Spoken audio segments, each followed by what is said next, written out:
everybody, it's Catherine and welcome back.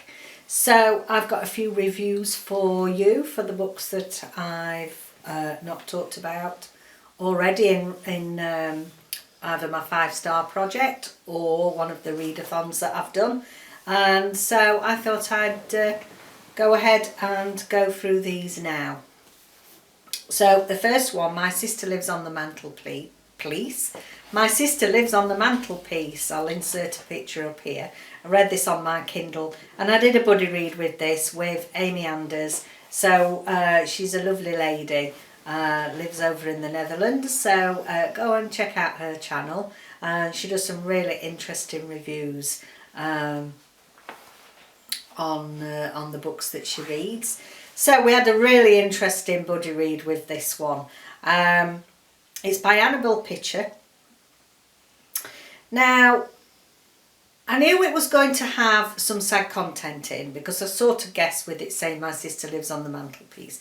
I sort of guessed that there would be somebody that had passed away and these were the ashes. And I didn't read too much of the blurb because I didn't want to know too much. It's a middle grade book. And you start this book and goodness me, it's very hard hitting from the get-go. Very graphic, very hard hitting. We had a long discussion about this. There were so many things to discuss in this book. It's a really good one to choose as a buddy read because there's so many difficult subjects in here, so many things that are controversial, so many things that people will have all sorts of different opinions on. And I think that's already showed us by the Goodreads. You start reading it and it's basically there's a family and there's they've got a young son and they've got 10-year-old, so he's 5, the young son's 5, 10-year-old twin girls. Anyway, there is a terrorist attack and one of the twins dies, hence the ashes on the mantelpiece. Now this story goes through, they're not coping very well with this, the parents. They're totally, you can understand that this family is in turmoil, but this happened, they were all present when this, when sadly, you know, one of the twins lost her life. And it goes on really looking, it's narrated through the young lad, through his eyes. And he's a fantastic narrator. As you know, if you've been here a while, you know I don't care too much for child narrators unless they are age appropriate, unless they're really, really good. And this child narrator is excellent. He really talks and thinks like he's now obviously 10. It was 5 years since this happened. His older sister, she's gone a little bit wayward, and understandably so. She's trying to create her own identity. She was always part of a twin and always everything had to be done the same, and obviously since her twin lost her life she's trying to become somebody in her own rights really. So I don't want to say too much about the plot because I think it would spoil it because there's so many things going on in here. And I think the basic premise is that there's good and bad in all religions, all faiths, all colours and creeds. But unfortunately this young lad has been brought up because his sister died in a terrorist attack, then all Muslims must be bad.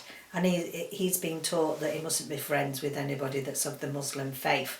And as the book goes on, he does befriend a young girl the same age as him who is lovely. She's a lovely person, but she is from a Muslim family and they become very good friends. But there's all the things that go with that, all the mindset, all that is being taught. His parents aren't handling the situation well. And I think, I'm reading this thinking this is going to be a 5-star. However, as we get towards the end, there's no satisfactory ending, really. There are many issues. The parents need professional help. The children need professional help. I think it's sending some very good messages to middle grade audience. However, I think because the main issues in this book for me were not properly dealt with, like getting help for the family or some of the issues that I think needed sorting out, I don't think there was any real conclusion to this. And therefore, if we're going to be sending messages out to middle grade children, I do think that there has got to be answers to questions, or at least discussion to answer what may arise from reading this book. So it was going to be 5 stars. In the end, it was 3 stars because of this. It's very well written. I think the writing was amazing. As I say, I loved the narrator, exceptional child narrator. It's very graphic, it's very hard hitting, it's very honest. I personally don't think that it's suitable for a young audience, and I certainly don't think it's suitable for a middle grade audience without supervision of an adult to discuss the whys and wherefores as they're reading it. It's far too hard hitting and graphic, I feel, for somebody of a young age to be reading it on their own. So that's all I'm going to say about that. It's worth a read. It really makes you challenge your own belief systems as well. I think it's not just, I think it's definitely something that all adults should read, and certainly all adults that have got prejudices should read. So that's the special. So, sorry, no, I'm going on to the next one. So that's My Sister Lives on the Mantelpiece. See, I'm ahead of myself already. So the next one, as I'm going to say, so the next one I read was The Special Ones. This is by M. Bailey, and a bit of a psychological thriller, and goodness me, this was a good book. We find out that there are teenagers and some younger children that are in some sort of a commune. They're living in a farmhouse, and it seems to be run a little bit like a commune, but back in the olden days. So there is no electricity in the house, and they've got to bake bread, they've got to sustain themselves, they've got land which they grow crops on, and they've got animals, so it's very self-sufficient. But you then, as the story goes on, you do think there's something not quite right about this farm. And they are being controlled by somebody. So they're given messages every morning, they're given instructions every morning. It seems to be run on a very religious confines of a very strict religion, and there has to be a religious theme to what they do every day. However, as you do, it's not a spoiler to say that part of this house does have electricity, and although this is back in time and they're living back in time, every night they have to go into this part of the house where there are computers, and they actually are running a blog, and they have got hundreds of thousands of followers that follow the individual. I think there's 4 in the house, and they have followers, and they're supposed to be teaching them Christian ways, Christian values, but very much of a fanatical way. And so you know there's something not right about all this, and you feel that they're there against their will. And I'm smiling now because Dave, I don't know if he's laughing at his book or he's laughing at what I'm saying. No, he's laughing at his book in the background. Yes, I gave this 4 stars. It's a really good book. It's very tense. Yes, you do get to find out who the baddie is, shall we say, who the person is that's running this whole cult thing, and very good book, worth reading. Okay, so the next book, Smoke and Ashes by Abir Mukherjee.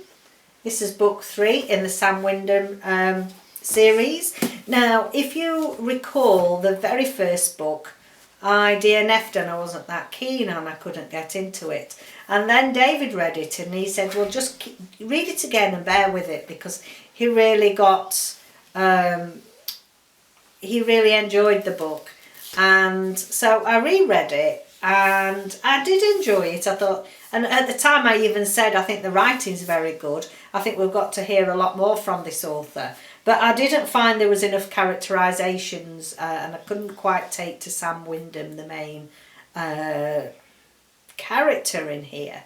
So I have read book 2, and you can see as there was a lot more character development in that, a lot more plot. It's in the days of the Raj, when Britain ruled India, and yeah, it's historical around the all the political and what's the other word I was thinking of? All the things that were taking place there, all political happenings and crime events, etc. So this is the 3rd book.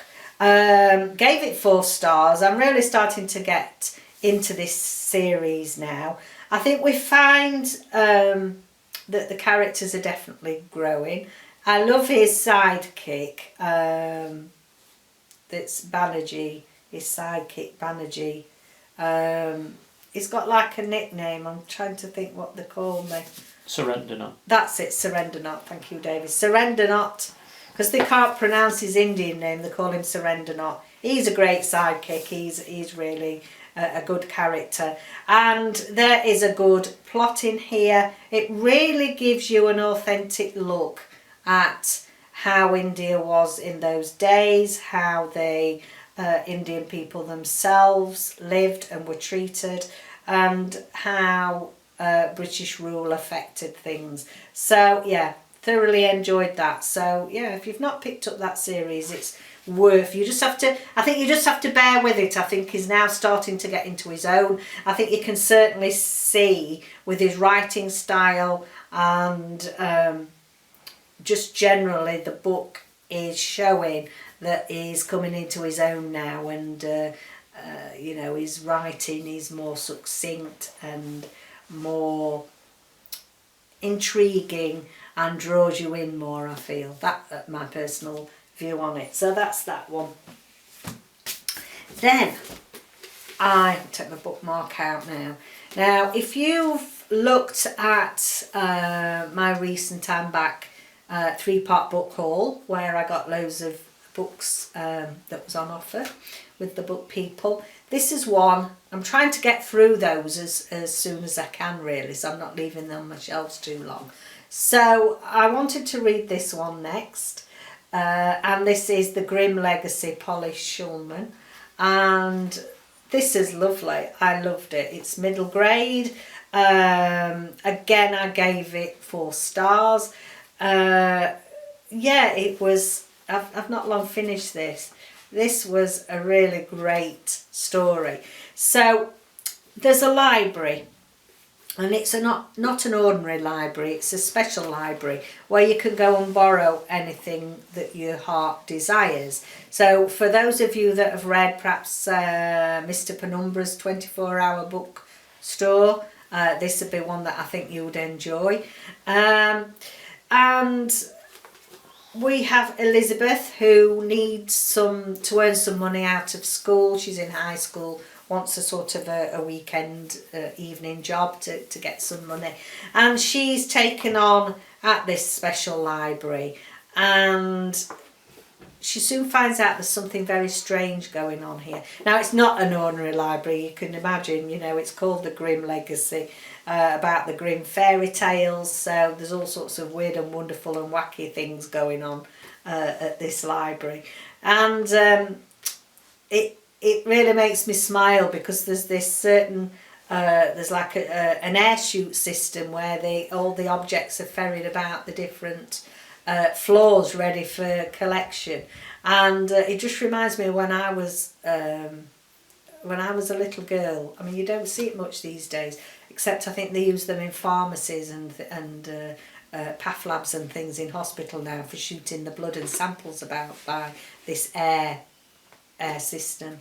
And but when I was little, all shops used to have this. They used to have they didn't used to have any cash or anything kept on the shop floor. You used to pay, especially we used to go to this shoe shop, and we loved it. My sister and I loved it because you could go and you'd pay. The money would be put into like it